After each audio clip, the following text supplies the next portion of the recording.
어떤 신혼부부가 신혼여행을 다녀와서 목사님을 모시고 신행 예배를 드렸습니다.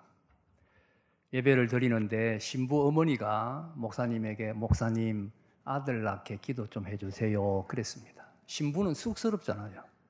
결혼한 지 며칠 되지도 않았는데 무슨 아들 낳고 이런 말 하면 부끄럽잖아요. 부끄러워가지고 얼굴이 빨개졌는데 목사님이 기도를 합니다. 아들을 낳게 해달라고 신부 어머니 요청대로 기도를 해야죠. 간절히 기도를 하는데 신부 어머니는 목사님이 기도할 때마다 아멘 할 때마다 아멘 했습니다. 신부는 쑥스러워가지고 아무 말도 못했습니다. 마지막에 예수님 이름으로 기도합니다 할 때도 신부 어머니는 아멘 했는데 신부는 그 아멘마저도 놓치고 말았습니다. 1년 후에 아들을 낳은 사람은 신부가 아니라 신부 어머니였습니다.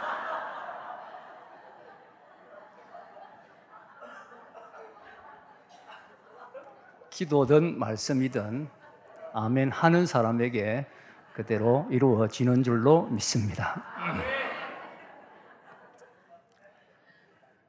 우리나라 사람들이 잘 가는 휴양지 중에 남태평양에 괌이라는 섬이 있습니다. 괌. 가보신 분 아마 계실런지 모르겠는데, 그런데 이 괌에 가시는 분은 맞는데 거기에 조그마한 박물관이 있다는 사실을 아는 분은 많지 않는 것 같아요. 여러분 앞으로 괌에 가시면 그 조그마한 박물관이 있습니다. 박물관에 꼭 한번 들려보시기를 바랍니다. 제가 가려고 하는 이유는 거기에 요코이 쇼이치라는 사람의 물건들이 전시되어 있기 때문입니다. 이 물건 보러 가라는 이야기입니다. 요코이 쇼이치의 물건이 거기 전시된 데는 그럴 만한 이유가 있습니다. 이 사람은 2차 대전 당시에 괌에서 미군과 싸웠던 일본 군인이었습니다. 그런데 전쟁 끝나고 미군이 점령한 다음에 미군에게 잡히면 죽는 줄 알고 28년을 밀림에 숨어 살았던 사람입니다. 여러분 한번 생각해 보세요. 28년을 잡히면 죽는 줄 알고 총 하나 달랑 메고 열매 따먹고 깨구리 잡아먹고 다람쥐 잡아먹고 그런 식으로 밀림 속에서 살은 겁니다. 그러다가 가끔씩 내려와가지고 이제 음식을 훔쳐갔지요. 그런 생활이 오래되다 보니까 소문이 퍼진 겁니다. 일본군 폐잔병이 숨어있다. 소문이 퍼진 겁니다. 온 괌의 사람들이 다 동원되어가지고 섬을 샅샅이 뒤져가지고 찾아낸 거예요. 여러분 발견 당시에 이 사람의 모습이 어땠겠는지 한번 상상해 보십시오. 28년 동안 머리 한 번 못 감고 수염 한 번 못 감고 옷은 다 떨어졌겠지요. 총 하나 달랑 메고. 그래가지고 이 사람을 목욕시키고 이발하고 새 옷 입히고 새 구두 신겨서 일본으로 보내고 그가 잡힐 때 가지고 있었던 총, 옷, 살림 도구 이것을 괌의 박물관에 지금 전시를 해놓고 있습니다. 그것을 한번 볼 필요가 있다는 이야기입니다. 자, 여러분, 요코이 쇼이치의 비극이 우리에게 무엇을 교훈합니까? 알아야 한다는 거지요. 전쟁 끝났습니다. 잡혀도 안 죽습니다. 그런데 그걸 몰랐어요.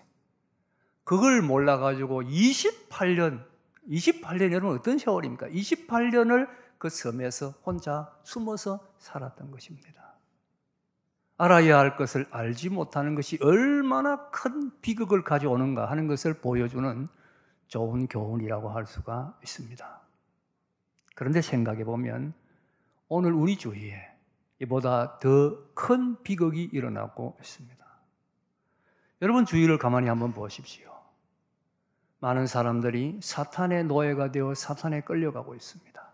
마지막에 지옥까지 끌려갈 것입니다. 그런데 알고 보면 이미 우리 예수님 사탄의 권세를 정복하셨습니다. 알기만 알면 사탄에 끌려가지 않아도 됩니다. 그런데 이 사실을 몰라서 여전히 사탄에 끌려서 저 영원한 지옥까지 끌려가고 있습니다. 요코이 쇼이치의 비극과 비교할 수 없는 더 큰 비극이 바로 지금 우리 눈앞에 우리 주위에 일어나고 있다는 것을 알아야 합니다. 읽은 본문 말씀을 보면 사도 바울이 디모데에게 엄숙하게 명령을 하고 있습니다. 디모데후서는 여러분도 아시다시피 바울이 죽기 전에 디모데에게 보낸 유서와 같은 편지입니다.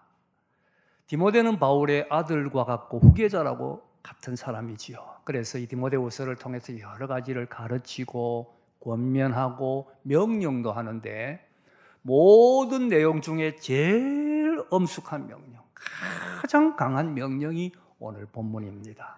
우리 1절, 2절을 다시 한번 같이 읽어보겠습니다. 1절, 2절 시작. 하나님 앞과 살아있는 자와 죽은 자를 심판하실 그리스도 예수 앞에서 그의 나타나실 것과 그의 나라를 두고 엄히 명하노니 너는 말씀을 전파하라. 때를 얻든지 못 얻든지 항상 힘쓰라. 범사에 오래 참음과 가르침으로 경책하며 경계하며 권하라. 이 명령의 핵심이 뭡니까? 말씀을 전파하라는 거지요. 말씀 전파하라. 말씀을 전파하라는 말은 좁은 의미로는 목회자로서 설교하라, 말씀 가르치라 그런 뜻이고, 넓은 의미로는 복음을 전파하라는 겁니다.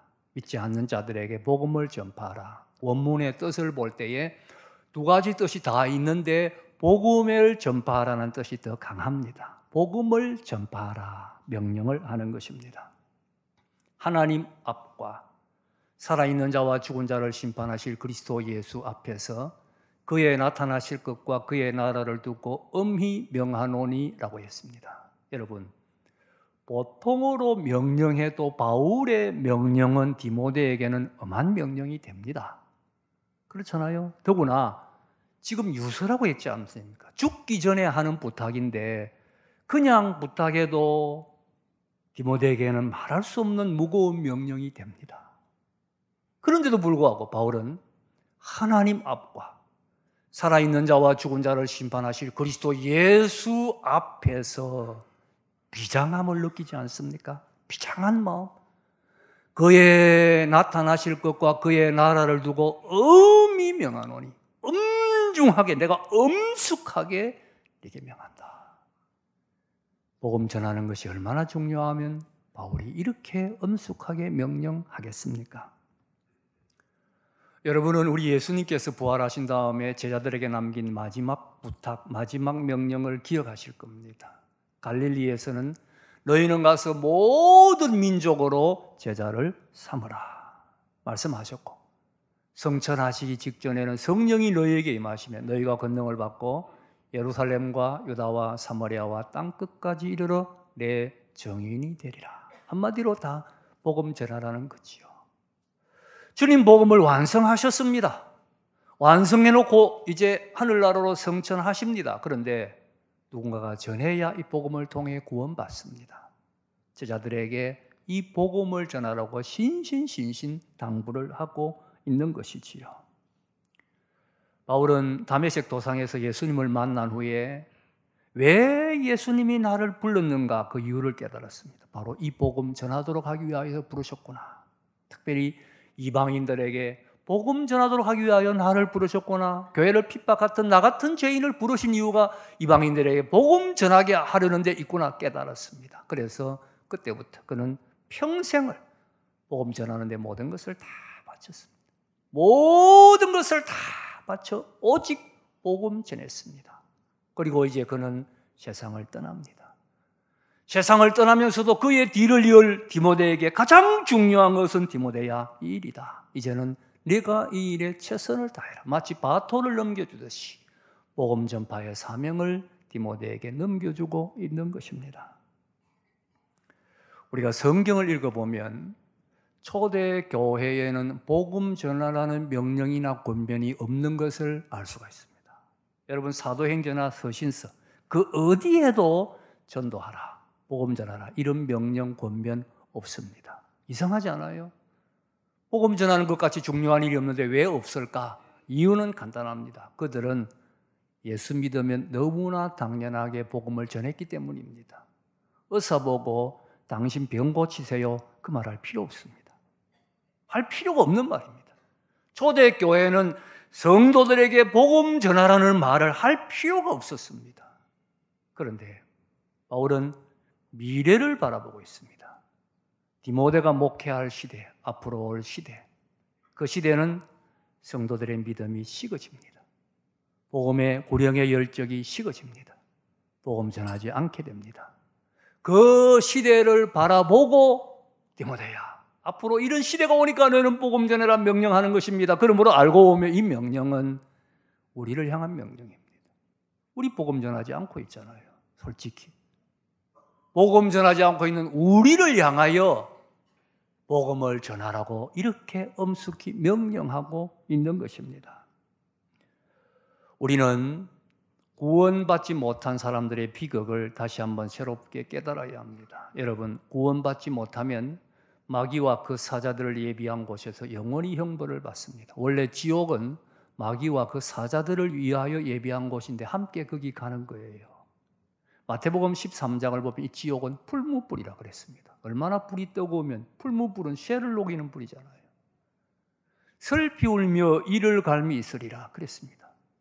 요한계시록에 꺼지지 않는 불이라고 했고 진노의 연기가 세세토록 올라오는 곳이라고 했습니다. 누가복음 16장을 보면 부자와 나사로의 비유에서 부자가 혀끝에 물 한 방울을 애타게 갈망할 만큼 그곳에는 그런 극심한 고통이 있는 곳입니다. 여러분은 이 지옥을 믿습니까? 여러분, 지옥을 믿지 아니하면 성경을 믿지 않는 겁니다. 지옥을 믿지 않는 사람은 예수님을 믿지 않는 겁니다. 지옥을 믿지 않으면 예수님을 거짓말하는 사람으로 만드는 것입니다. 지옥이 있습니다. 지금도 구원받지 못한 사람들이 저 무서운 지옥으로 굴러 떨어지고 있습니다. 이 비극을 무엇으로 설명할 수 있겠습니까? 10년, 20년도 아니고 100년, 1000년도 아니고 지옥에서 영원히 고통을 당합니다. 말로 다할 수 없는 비극이 있습니다.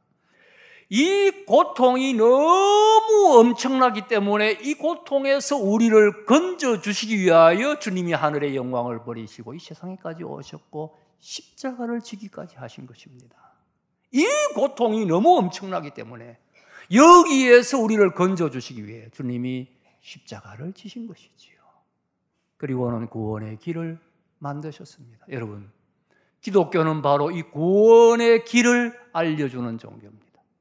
기독교는 무슨 윤리적, 철학적 차원의 종교가 아닙니다. 세상에서 잘되고 복받는 그런 것을 최고로 여기는 그런 종교 아닙니다. 영원히 멸망당할 자에게 구원의 길, 생명의 길이 있음을 알려주는 복음, 기쁜 소식, 바로 이것이 기독교입니다.